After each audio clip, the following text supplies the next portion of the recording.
Sisi kama bodaboda hatujaolewa na mtu yoyote. Sisi kama bodaboda hatuna uniform katika industry yetu ya bodaboda. Kama wewe ni mwendezaji bodaboda, umekuja kama kufanya kazi, fanya kazi, vaa reflector yoyote hilo unataka, utafuta maziwa pelekea watoto wako nyumbani.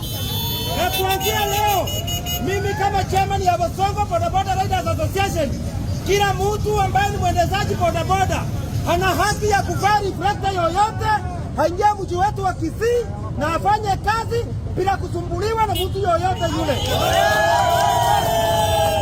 Ninataka kuambia national government hivi. National government nimewapea siku 7.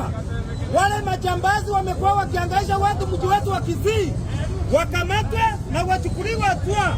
Na kama watakamatwa, sisi wenyewe tutachukulia sheria mikononi mwetu, tuwakamata na tuwapeleka katika kituo cha polisi. Wale mengi na machache, Mungu wa amani awabariki, na wapenda sana.